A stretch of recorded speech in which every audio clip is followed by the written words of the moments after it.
What's going on, guys? It's Nick here, back with another video. It's Monday, so you know what time it is. Time for the mock draft. Monday, we had a good one for you guys today. You've requested SuperFlex, you've requested ESPN, so we're giving both to you. I'm going to show you an ESPN draft, then we're going to go over 2 Underdog drafts that have started with you guys this past week, and then we're going to hop in to a SuperFlex full PPR mock draft. So a lot of mock drafts to look at today. We're looking at 4, although the 2 Underdog ones are not done yet, but we can kind of see how the team's being built out so far. So we'll get to all that in a second. First, gotta do the stat of the day. Yesterday's stat, as you can see on the screen, how many tight ends had a game with at least 30 fantasy points last season?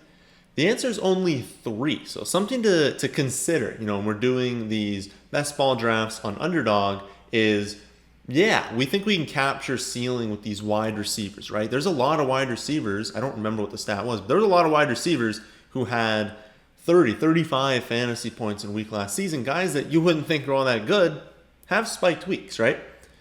Not a tight end. Tight ends don't have spiked weeks if you're not one of the big 3, one of the big 4 or 5. And so when we're trying to capture weekly ceiling, well, there's only a few guys who can really give us that.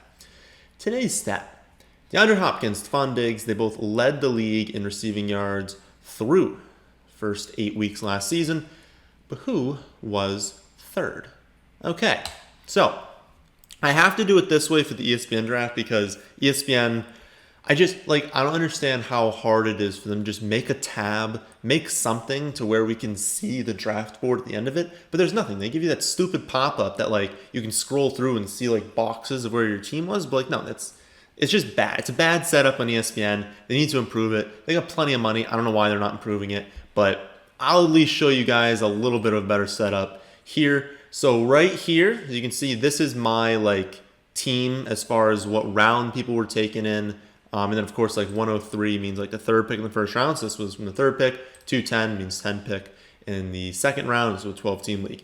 And then on the right, you just see how the roster would be set up because this was the roster format. It was 2 running back, 2 wide receiver, and a flex. So we start off the draft. Alvin Kamara at 3. I believe that is actually now a topic of discussion for people because they don't have Michael Thomas. This is not going to be a good offense. I mean, we were concerned it might not be a good offense before Michael Thomas has this not even setback. I think Sean Payton's upset right now, but should have had the surgery earlier. Clearly, they thought that he could go through the offseason without the surgery and be fine. He was not, and so he's probably going to miss until week 7 or week 8. It depends if they put him on the regular season pup because that's different from this off-season pup that he's on right now because they have a bye in week 6. So people are like, oh, we're kind of projecting him to be back in week 7, but they could also just put him on the pup. Now he's out until week 8.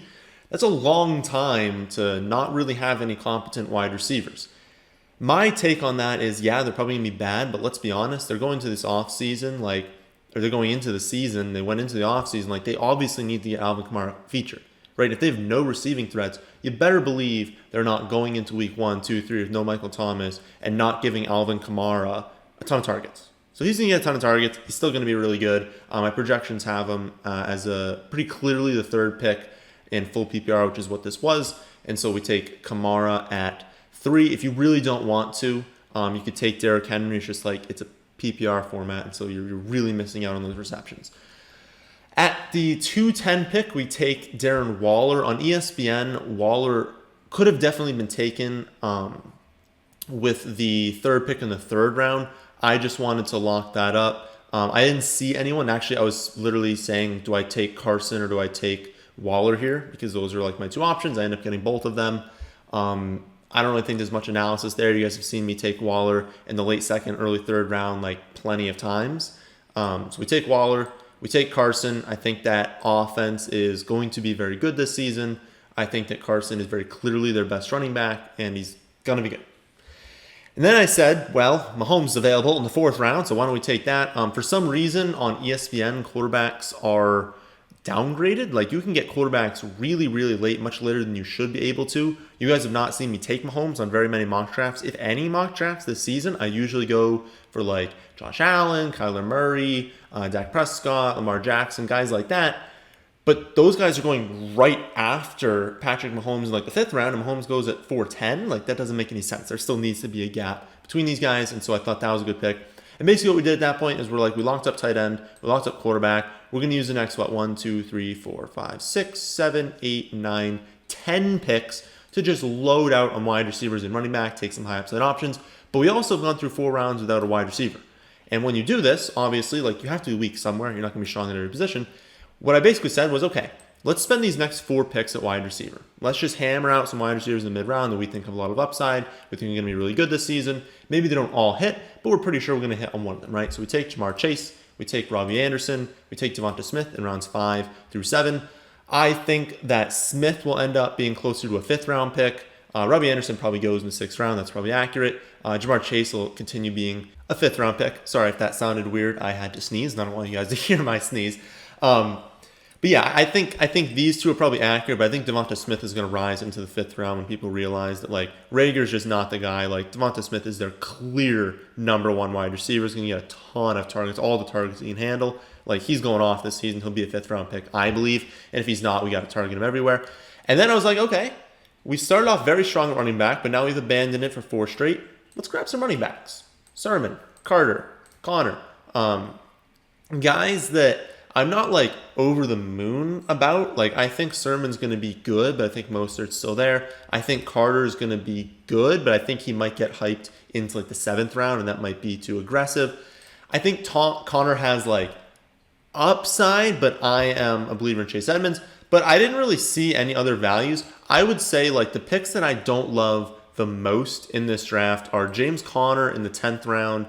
And I was going to say Jamar Chase in the 5th, only because if you look at the draft board, I, like, just missed out. So there were some really nice wide receivers that went in, like, the late 4th, right before me in the 5th round. And I ended up with Chase as my 1. I'm not, like, pumped about Jamar Chase as my number 1 wide receiver. I think that he's an incredible talent. He's going to be a wide receiver 1 at some point in the next 3 years. Is that this season? Maybe. Like, he's that good. But I would still prefer if he was my wide receiver 2, because I feel like I'm gaining more upside there, and I'm lowering the risk that, like, maybe they do only spread out the targets to where he's only getting, like, 24% target share, and maybe that's not enough to make him a 1, and so I'm, like, behind on other players. But I would say those are my 2 picks, is Jamar Chase in the 5th and James Conner in the 10th. I'm not, like, in love with. I think I like, at this point, all of the other picks. Mecole Hardman 11th. Again, we're just capturing upside if he is the wide receiver 2. Gage in the late 12th round. Again, team that's going to need to throw the ball a ton. He's probably there too. Tony Pollard, just an upside pick. I mean, we're picking in the 13th round as a wide receiver 6. Like, you take someone who has a ton of ceiling. Obviously, Tony Pollard has ceiling if Zeke goes down, but someone that you know you're not, like, relying on, because we're never actually starting this pick right now. And then Perriman, I tweeted out and put on the trending players page as well. We need to figure out the depth chart, obviously, for the Lions. And right now, it seems like they're using Perriman as the X. And if that's going to be the case, if they're going to lose pretty much every game this season, he has a downfield role. Like, Perriman's going to be a quality pick late in drafts. It's just we need to figure out, is that accurate? Is he going to be the X? Is it going to be Tyrell Williams? But it's going to be one of them too, because Amon-Ra St. Brown is like a slot receiver. Like, he's just not going to be playing on the outside.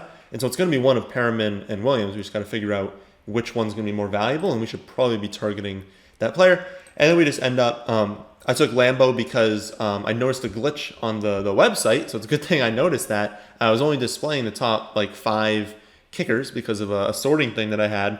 It's all taken care of now. Yes, I have kicker rankings. Yes, we have defense rankings. But yeah, I wouldn't actually take Lambeau with this pick. But he was just like the top guy, and I was like, whatever, I'll take top guy because who cares? But remember, always do this. Okay, I want to actually go with that. Because then, every time I say that, I see comments that are like, well, Nick, but what if you could have gotten, well, we couldn't get Pollard later, but let's just pretend we took, like, a different running back we could have gotten later, and, like, Perriman. What if you were like, oh, we couldn't have gotten Perriman in the 16th round, and then you just get, like, a better defense and kicker? Technically, yes, but you're better off streaming. Like, it's not like, oh, you can stream. You should be streaming until you find, this year's breakout defense. There's always a breakout defense that you just want to, like, keep playing. But early in the season, like, you want to be streaming. You want to be playing defenses against like the quarterbacks that we find out that are not going to be good, the offenses that are really bad this season, you don't want to like draft a defense in the 13th or 12th round that you're now like married to, and it's like you're not going to drop them, right? So even if they're playing Green Bay, even if they're playing the Rams, like you're going to keep using that defense, and now there's no value there, right? You're not gaining any sort of value. You're just like, you have to play those defenses because you spent that 12th round pick on them, and you're not spending 2 bench spots or 1 bench spot and a starter on a defense. That's not valuable for sure. You need all those bench spots for high upside skill players.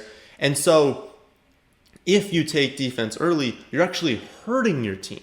Because one, maybe you don't get that player that you thought was going to be available later. So now you got worse value at wide receiver or running back or tight end if you wanted like a sleeper.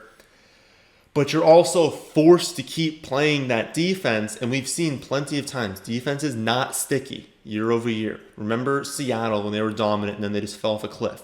The Jaguars were dominant. Next season, they're going as like an 8th round pick and then they're on free agency by week 3. Like, defense is not sticky. There's going to be a breakout defense. There's going to be defenses every week that you can stream. You shouldn't take one early just because you think you're getting an upgrade, because you're probably not. You're actually probably hurting your team. So that's my take on defense. Always defense and kicker last 2 rounds. There is no scenario in which you're not doing that unless you got like weird scoring where it's like every sack is like 6 points and now you actually do need to like figure out who's going to have the most sacks. But under 99% of teams, defense kicker last 2 rounds. So that's the draft. This is kind of how it turns out. So I'll just like walk through the starting lineup, bench, and then we will move on to the underdog drafts. So Mahomes at quarterback. We've got Kamara and Chris Carson at running back. Jamar Chase, Robbie Anderson, Devonta Smith at 2 wide receivers in the flex.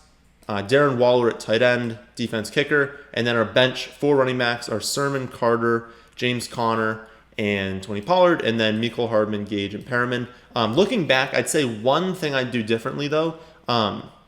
I think I would do 4 wide receivers instead, just because of draft capital. I've already spent a first and an early 3rd round pick, and early in both those rounds, on running back. So I've spent a lot of capital at that position. I probably don't want 4 bench options. I probably want 3 because I've spent the least amount of capital at wide receiver. I should be like taking one more shot at wide receiver late. So take a guy like Terrace Marshall, take a guy like Myers or Campbell or Keelan Cole, like guys like that, where it's like maybe they have a low floor, but like they could break out because like I need to kind of make up for spending later draft capital at wide receiver for my starters. So I think this draft went well. And again, I would say actually ESPN, like it wasn't as bad as I thought it was going to be. I believe recently they changed their rankings to like, these are actually more accurate. It's just there are some things like quarterback needs to be going earlier. They need to be ranking tight ends a little bit earlier. But other than that, for the most part, the ADPs were like relatively accurate. So you actually can go and do mock drafts on ESPN if you want. Usually that's something we have to wait for late August for, but I guess early August is when they decided to change things up this season. So we'll pull up the 2 underdog drafts. I think this first one we have like nothing, so this will be like 2 seconds. So my start so far, I had the number 2 pick, and I went with Dalvin Cook to start. You guys know that's the number 2 pick on Underdog. And then I went with DK Metcalf and AJ Brown in the 2nd and 3rd round. Basically, my plan with this one is probably to use the anchor running back strategy, my favorite strategy so far. We're anchoring with Dalvin Cook. We're going to hammer out wide receivers. I'm going to try and just dominate wide receiver. If I find values at tight end, if I find values at quarterback, I will take them. But we're going to take a lot of wide receivers here, anchor with Dalvin Cook, and then we'll just take some running backs late. You guys have seen this strategy plenty of times. And then we will go to the other one here. This one has more picks, so this will be a little bit more interesting to do. I honestly don't even remember what this draft was, but we are through 10 picks. So, I remember this one. Okay, this is good. This is an opposite setup. So in the other one, I went anchor running back. I took Dalvin Cook and I hammered out wide receivers. In this one, I tried out because I thought I got 3 nice values with Zeke, Joe Mixon and David Montgomery in the first 3 picks. And now I will not be taking a running back until probably the very last round. I spent a ton of capital there, but then I'm assuming that those guys are going to be good. And so I'm only going to take 4. I'm going to take 1 more.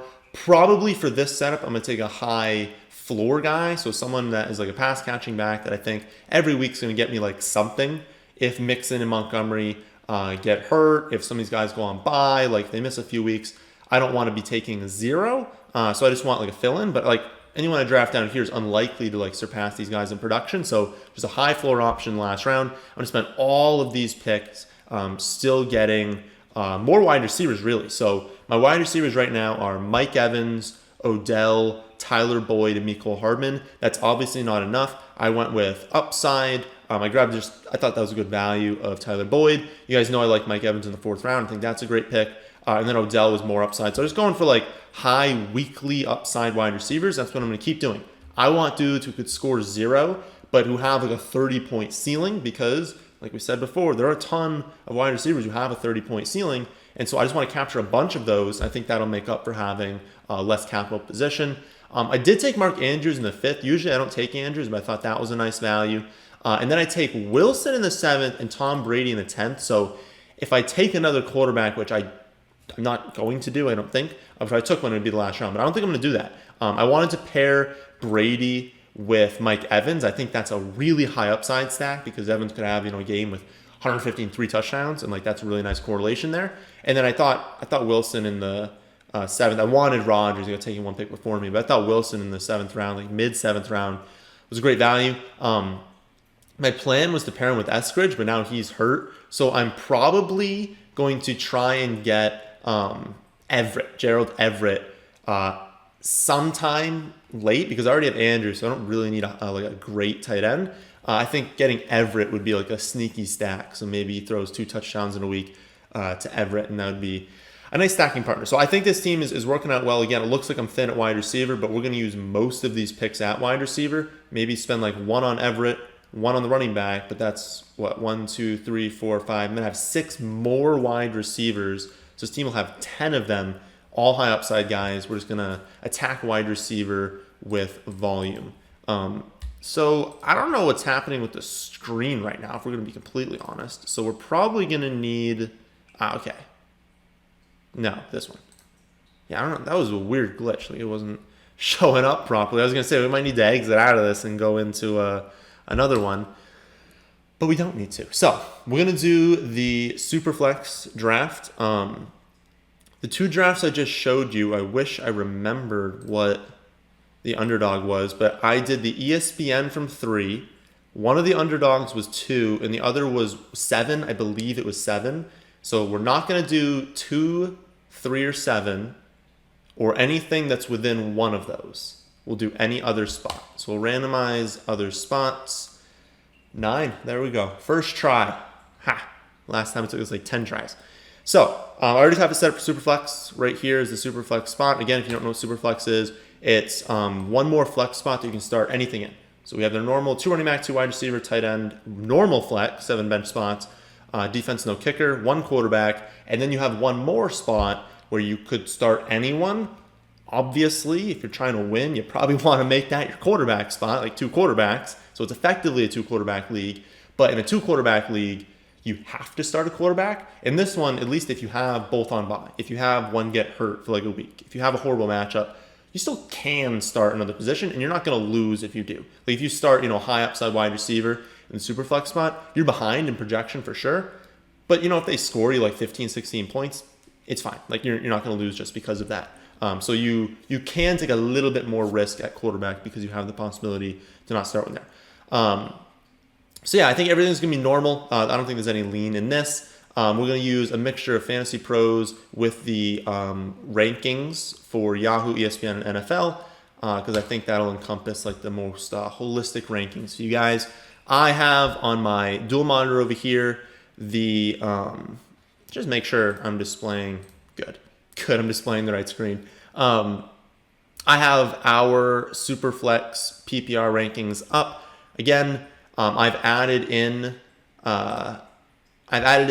SuperFlex for all formats. So now the site has half PPR Superflex, standard Superflex, got 1.510 in scoring. It's got obviously standard half PPR, full PPR. When I get time at some point, I'm hopefully going to add 6-point passing touchdown. It's not a league format that people usually use, so I got to like prioritize my time, and I don't have that up yet, but hopefully that'll come up at some point. So, draft board. Mahomes goes 1. Then we see McCaffrey. I definitely still have McCaffrey as pretty clearly the top pick in every format. So I don't care what format you're in. Unless you're in Superflex 6-point passing, then I guess I'll have to figure out what that is. But Christian McCaffrey's the number 1 pick, whatever format you're in.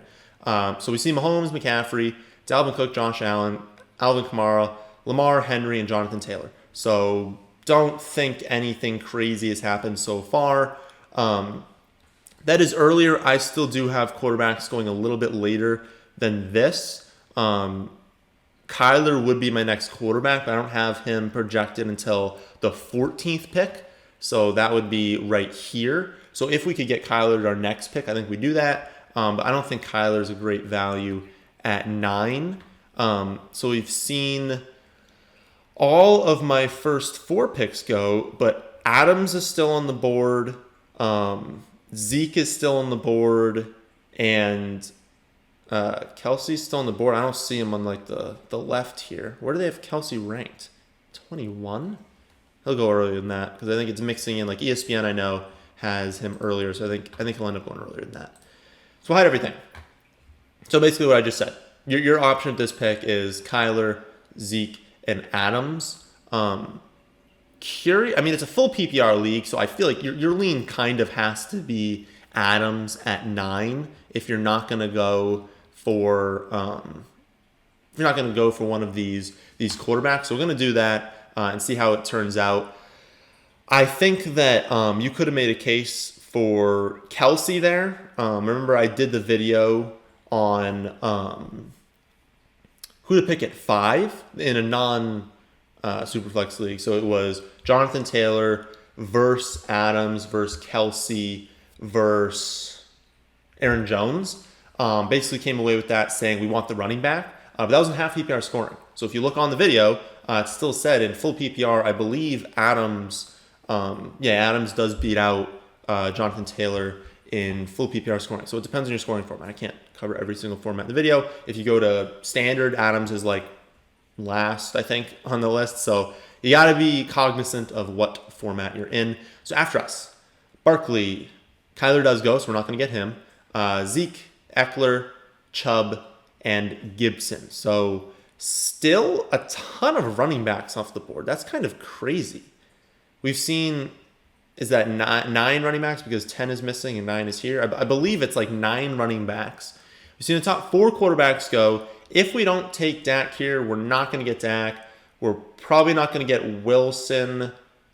Maybe we get Rodgers at the next pick, but that'll be close. The Herbert-Rodgers range might be close for us. I don't think we're going to get him. I feel like this 4 might be off the board, which would be unfortunate, but it would be fine. We can still get by. Kelsey's still there, so that's an option for us. We could take both Adams and Tyreek Hill, which is just like interesting. We could take Aaron Jones and then hope we can get just like an incredible stack of like Adams, Jones, and Rodgers. If this was Underdog, we'd be looking to kind of do that because you want that correlation on Underdog. We don't necessarily want to seek out correlation on a non-best ball format. And so we're not seeking it out. And like, if I'm kind of hoping I get Adams at this pick, or Rodgers at this pick, like I am seeking it out. So I probably shouldn't be doing that. So what do the rankings say to take? Kelsey. And they say to take Kelsey. If Kelsey's not available, it says to take Aaron Jones. And it's not particularly close. I mean, Tyreek Hill's down at 16. So we got to take one of them. So what do we want to do here? I would say that like from a risk standpoint, it is probably better off that we take Kelsey because of what I talked about before. I'm hoping I get Rodgers at the next pick.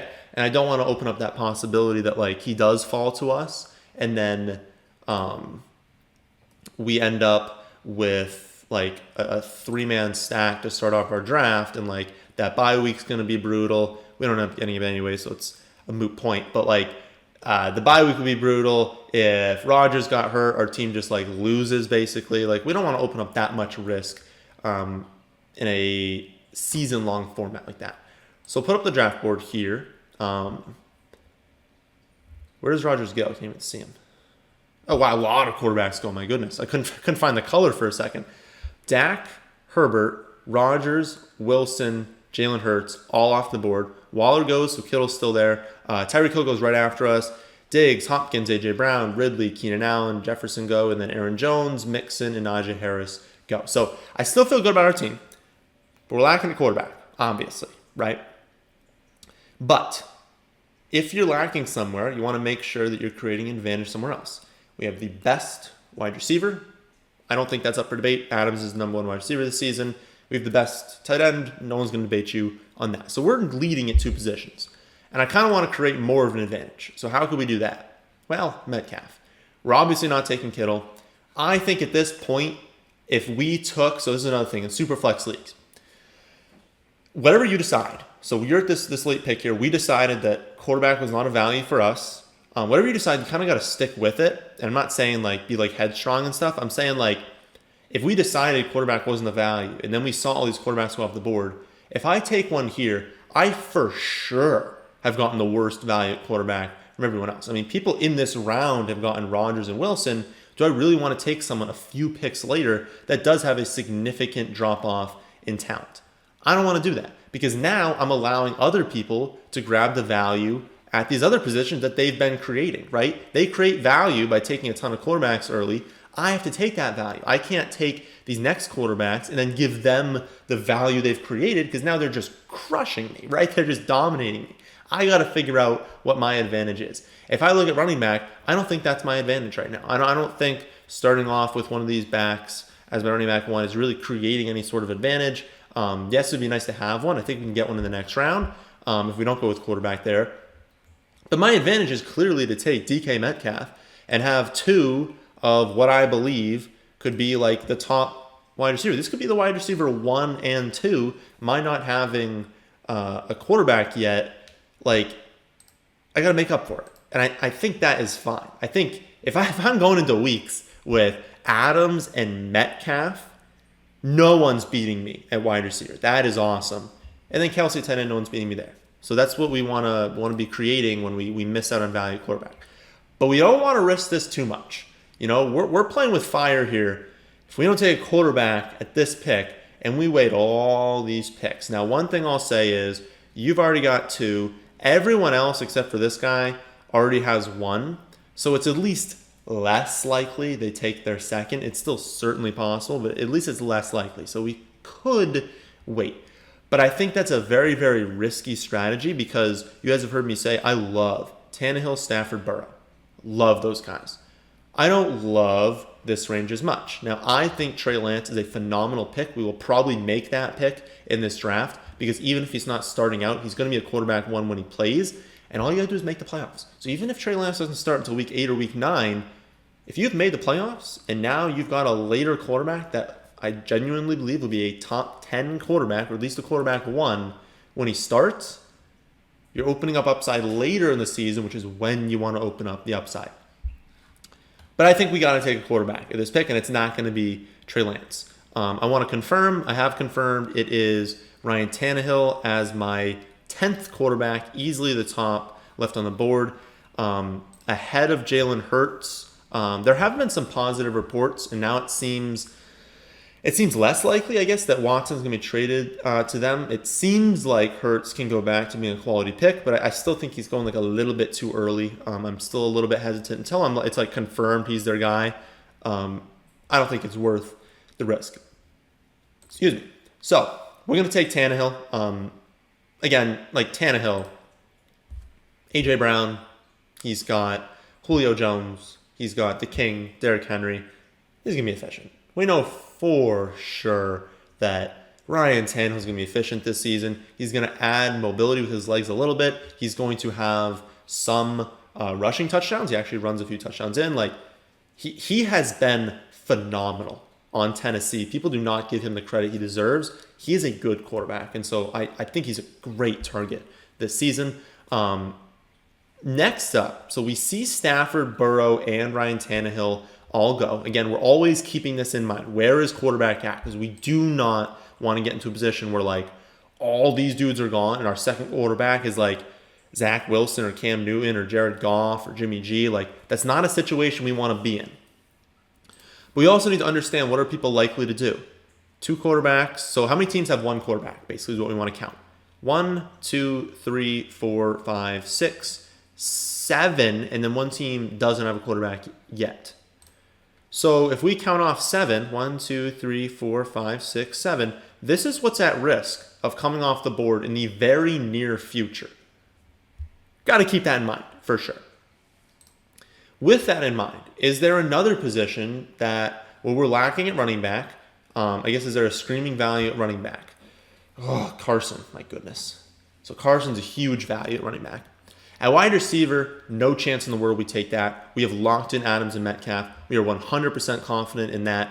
I think we can find guys late. Like we want to have this as our headline, and this is our headline. Let's not even look at wide receiver and tight end.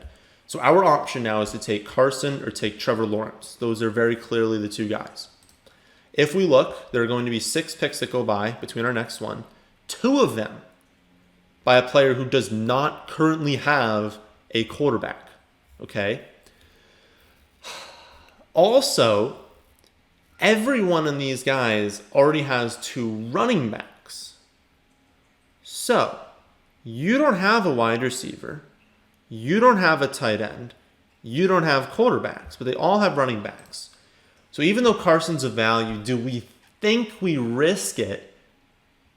I think we do. I want to confirm the drop-off. I don't think it's huge. It's not huge, but it's there. So after Lawrence, is Wentz off the board? Because that's actually the one I was saying it's not super there for. I don't see Wentz. Okay, so Carson Wentz. So if we didn't get Lawrence, we could take Wentz. It would be fine. But then there's kind of a drop-off into like Kirk Cousins, Baker, Fitz. Like it is a drop-off. And I am very excited about the Jaguars this season. Trevor Lawrence, the dude looks legit right from the start. I know these are like not even padded practices, but like he's just shredding in camp right now. And look at their weapons. Robinson was already good last season. You add in Etienne, okay? You have Marvin Jones, who I think is a phenomenal breakout candidate this season. You've got Chark. You've got Laviska, another breakout candidate this season. Like, he has so many weapons, and we know Lawrence is talented. Like, Trevor Lawrence could be a quarterback 1 easily this season. And I just, can I even say that about like Kirk, Baker, Wentz, Fitz? It's like, I'm not as excited about their upside. I want to see what would have, I mean, we'll do it. Carson's not going to be there, I'm pretty sure. But I mean, we'll probably just take Henderson if Carson's not there. But that's at least my thinking with the Carson pick. And there you have it. Okay. So we still get Carson. So that was, it didn't technically work out the way I was predicting, but I guess that's like the thought process. If you're at this pick, you always want to predict you're out. Okay? You want to think like, I am apple of my Ayuks. Okay. I am him. Am I taking Chris Carson at this pick? Well, he took Mike Davis, which was incorrect to take over Carson. But you want to say like, okay, he probably needs wide receiver. And this guy needs wide receiver. And this guy needs quarterback. So you want to try and like predict, what do I think is going to come off the board? Am I okay if Lawrence comes off the board? And to me, I didn't think I was okay if this Tua pick ended up being Lawrence. I don't think the value there is taking Carson and then taking like a drop down to quarterback. I think my value was take Lawrence. If Carson comes off the board, just take Terrell Henderson. You're going to be fine. Take Myles Gaskin, take Hunt, take Edmonds. It's okay. We end up getting Carson, which will happen plenty of times to you. But that's like the risk you need to say. You need to say, am I cool assuming this sort of risk for that risk? Like, just figure out which risk you're more comfortable with. We see quarterback cool off a little bit after we go. So we see Watson go. That's just like an where am I? Yeah. That's just like an interesting one because who knows what Houston's doing? Who knows what the league's going to do? I think it's obviously risky. Like, it's probably not worth the risk because you're not going to lose your league because someone got Watson in the 6th round. Like, obviously, this is a really good value, but it's probably too much of a risk for me because he could legitimately just not play this season. He could be suspended for half the season. Like, we have no clue what's going to happen. Anyone telling you they know what's going to happen is just lying to you. Like, no one knows what's going to happen. And I prefer not to, like, draft a 0 there because now, like, I mean, I feel like if you take Watson there, you basically have to take, like, 2 more quarterbacks. And now I feel like I'm lacking in other spots. So if this works out, this team is going to be great because they've headlined with Jonathan Taylor. They've got Tyreek Hill, Waller, Lamb. Like, they've got a good team. But if Watson doesn't work out, I think Matt Ryan's a bust this season. They're really screwed at quarterback. So just my take on the Watson situation. But after Watson, we see no go in the 6th. Then we see Big Ben and Kirk go in the 7th round. I feel good enough about Tannehill and Lawrence to where I don't need to take a quarterback right now. I think I can wait a few rounds, hopefully get Trey Lance. But if not, I'm still fine with, like, taking whoever you think wins in Denver. Personally, I think it's going to be Teddy, but who really knows with that. Maybe taking, like, Mac Jones if you think he takes over from Cam Newton. Maybe taking, like, Zach Wilson. Like, you still have outs. If you think Winston wins the job, like, there's still outs for you. But I would love Trey Lance. So not going to take him with this pick because we kind of need to upgrade other positions. And probably it's probably running back, right? I mean, we're still good with Adams and Metcalf. We probably need to upgrade running back. I can't remember. Oh, I did the video. I said Edmonds, right? I'm pretty sure I said Edmonds over Kareem Hunt. Yeah. I want to make sure, because I said that for half PPR, though. I want to confirm that is the case for full PPR. We have no. One spot ahead is Kareem Hunt over Chase Edmonds with a drop down in value of 0.2 points. Yeah, so Edmonds, it was in the half PPR format, Hunt in full PPR. For this team, I also think the lean would be Hunt, just because I haven't spent, like, a ton of draft capital this spot. So I'd like to get someone that, like, I feel better about. And, like, I definitely think there's a world in which James Conner ends up getting much more carries than we think. Edmonds has a very similar role to last season. And at that point, I would prefer just being like, hey, I know Kareem Hunt's role. I know he's going to catch some passes. I know he's got some upside. Like, I feel safer with that. I kind of want a safer running back too, because I don't want to bust and have this be like a crater to my team. Because, like, Carson gets hurt in that bust. Like, now what am I doing? As long as I'm safe at running back too, I feel like this team is crushing right now. So let's just be safe. Let's just take Kareem Hunt. Something I'm going to say about Javonte Williams, there have been conflicting beat reports about that whole situation in Denver. Some beat reporters are, like, just praising Javonte Williams, being like, this guy is so good. You know, he's not only an early down guy, he can catch passes. And then some are saying, like, listen, Melvin Gordon is clearly the number 1. So that's a situation we need to watch because right now Melvin Gordon going in, like, the 8th, 9th round, I've seen him go super late, especially on Underdog. If some of them are saying he's clearly the one, like, clearly it's just not decided. Like, if you're saying clearly both directions, clearly it's not decided.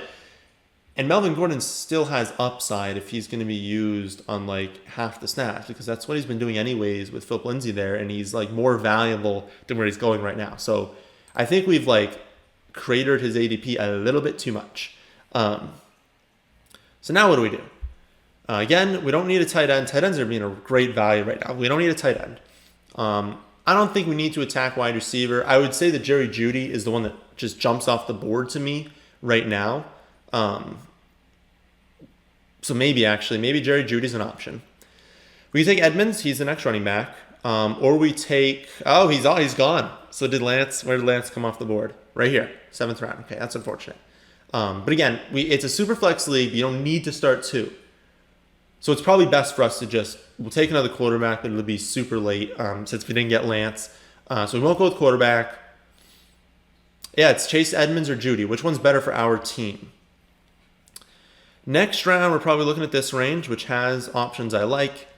Next round, we're looking at this range, which has fine options. Well, I guess we'll just pull up the rankings and we'll let that decide because we do have 2 and 2. We spent more capital at wide receiver, so even though we have 2 and 2, this is also something good tip here.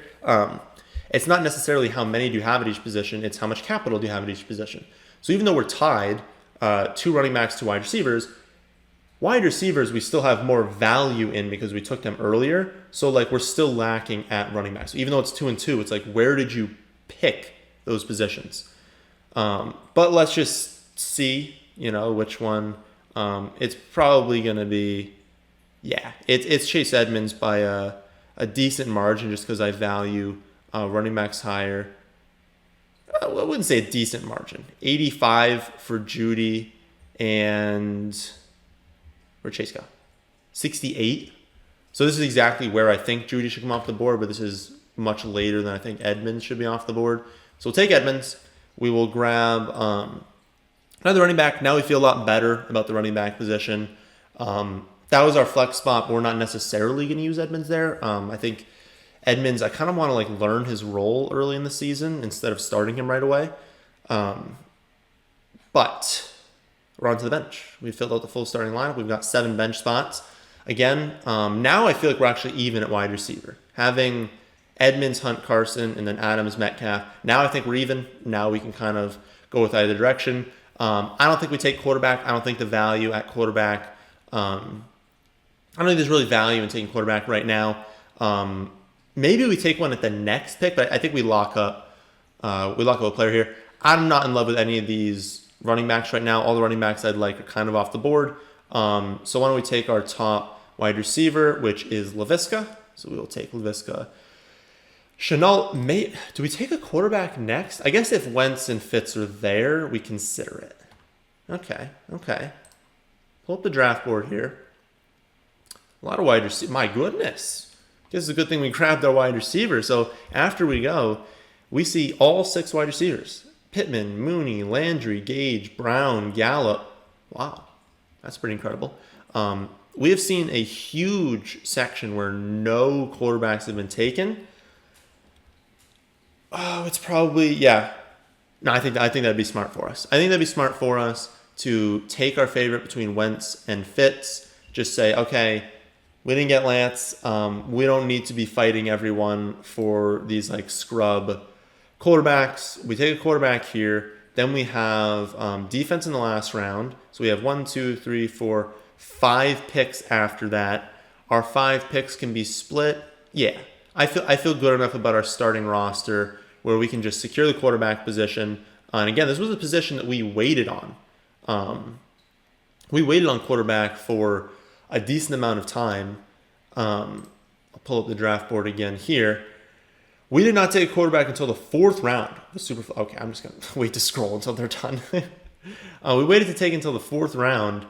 So we were lacking draft capital at that spot. But I feel good about this. So there's different strategies. That's basically why people wanted me to do this video is there's a number of strategies you can take when attacking the quarterback position in SuperFlex League. My preferred one is to grab one of the top 6 and then grab someone in that Lawrence range and then maybe one super late. I wouldn't have taken Carson here had I taken a Lamar, a Kyler, a Josh Allen. You take one super late, someone that you think might not even start season. But since it was Tannehill and Lawrence, they're just a bit of step downs. And so now I can basically just stream. If Carson Wentz is playing a team that I know they're going to air it out, I know he's going to be good passing, maybe I play him over Lawrence, maybe I play him over Tannehill, but I'm just securing that spot. But there's just a number of things you can do. Again, if I had been in the early part of this draft, I'd taken Lamar Jackson here. Well, I've headlined the quarterback position. Now, I would not do this because you still want to, in a Superflex League, be starting 2 quarterbacks. He doesn't even have a second one right now. But you can wait a little bit longer. So I maybe wouldn't have even taken Tannehill or Lawrence. I maybe would have taken someone in that Baker Cousins range down here, and then someone even later. So it depends what you do to start. But again, if you just follow the rankings, you'll probably be fine at that spot. But just always keep it in mind. We were still keeping in mind what is going to be available at our next pick. and not risking it too much, because I don't want my first quarterback to be Carson Wentz, my second quarterback to be Fields. Like, I think you'll be fine, but I would prefer not to do that, and just like see where the value is. I thought the value was at Metcalf. I thought the value was at these other positions, not at quarterback. So yeah, that's basically my take on those picks. So we've taken that. Again, we take a defense in the last round. We've got 5 bench spots. Our running backs are Carson, Hunt, and Edmonds, and then our wide receivers are Adams, Metcalf, and Laviska. So we're kind of even at both spots. A little bit of a lean towards wide receiver in our value. But the lean in positions right now kind of is wide receivers. I like Mike Williams. I like Mecole Hardman. Then I think we see a drop down into this next kind of tier. What do we have at running back? It's not great. Latavius is probably our best bet, given that they're going to run the ball at a much higher rate than we're used to seeing the Saints run the ball. Yeah, that's probably your best bet. I think Latavius is a little bit too far back in rankings right now. Again, the Saints, like, they're not going to air it out. And we'll just take Hardman here, and we'll talk about these picks in a second. The Saints are not going to air the ball out to start the season. Like, obviously, we think they're going to throw the ball to Kamara, but, like, they're not going to give Kamara 20 carries and 7 receptions a game to start the season. At least I don't think they're going to. I think Kamara is probably going to be in, like, the upper teens, maybe like 15, 16 carries, and then a lot of the targets. But they still want to lean run heavy, and they're going to do that with Latavius. They trust him. They're going to give Latavius goal line. They're going to give Latavius a lot of carries. And so in the 11th round, grabbing him as like a safe and high upside option, because if Kamara goes down, Latavius is a 1. I think that's like a quality pick there. I think he should be going much earlier in drafts. And then Mecole Hardman, again, if he's the 2 right now. We just missed out on Mike Williams. If he's the 2 right now, like the 2 or a Patrick Mahomes offense who has insane speed, yeah, I would like that on most of my rosters. I think we split it again right here. I think it would be sharp of us to go with Bernard as well. Yeah, we'll go with Bernard. We'll hope to get, I don't know, maybe like a Bateman, Jacoby Myers kind of. No wide receivers even went off the board. Nice. Yeah, Bernard, I mean, he's easily going to be the passing down back. He's going to have a lot of receptions, the full PPR format. Same exact situation. It's like, I want points for my bench here because I didn't spend a ton of capital on running back. Maybe if we take one more running back, it'll be a pure high upside option, but I feel very good about Bernard being a quality third down back, getting a ton of receptions this season, be used in red zone packages as well as a receiver out of the backfield. So I feel good about that. And then we will take our boy Myers, who I believe is the wide receiver 1 on the Patriots. That can change. Again, we're still working our way through camp right now. So easily in the next week, we could get news that it's like, no, it's pretty clearly Aguilar. And then I'll back off the Myers take. But right now, I think Myers is the best wide receiver they have. I think the offense is going to be better than people think passing. And if that's the case, then Myers is a really good pick in what was the 14th round. So we will finish this off. Let's just take our favorite pick between the positions. I guess we could go with Perriman for the exact same ranges as before. Who's a high upside running back option? Let's take Jones. Xavier Jones. I don't know who's going to be the backup to Henderson, but it could definitely be Jones. I don't even remember the other guy's name. It's like Funk or something. I think it's Funk. It could definitely be Jones. And what if Henderson goes down? What if they only view Henderson as a third down back and they want to bring on Jones to be the guy? Like, I think there's a lot of different scenarios in which there's potential there. And if it gets to week 1 and Jones gets 1 snap, he's the guy that I cut for whoever's hot on free agency. Because I promise you there's going to be awesome options on free agency in the first month. I don't want to miss out on that by having a bench option that I like need to be starting. Let's see. Now I have defense rankings up now. They weren't even like real before. All right. Who's left? The Bucks are not on the board. The Steelers are not on the board. The Rams are not on the board. Football team, not on the board. Colts, not on the board. Unfortunate. Dolphins, There we go. I actually think Dolphins also a quality pick because we know their defense is going to be solid, but then also the offense should be like pretty decent, and that's also always something that we are trying to do when we're drafting defense is like who's an offense is going to put points on the board so that when our defense is on the field, they have to throw. You get more points when your opposing team throws it. I think this team ends up really good. Starting line, Ryan Tannehill, and then SuperFlex spot is Trevor Lawrence. At running back, we've got Carson, Kareem Hunt. At wide receiver, Adams and Metcalf. At tight end, we've got Kelsey. Flex, we've got Chase Edmonds. Defense, of course, we just picked the Dolphins. And then bench, Laviska, Carson Wentz, Latavius Murray, Mecole Hardman, Giovanni Bernard, Jacoby Myers, and an upside option in Xavier Jones. I think that team turned out very well. Again, if you guys have picks that you would have made differently, let me know in the comment section below. That is the end of a very, very long mock draft video. Hope you all enjoy. If you did, then how about hitting that like button? And how about subscribing to the channel if you're new here? Thanks for watching.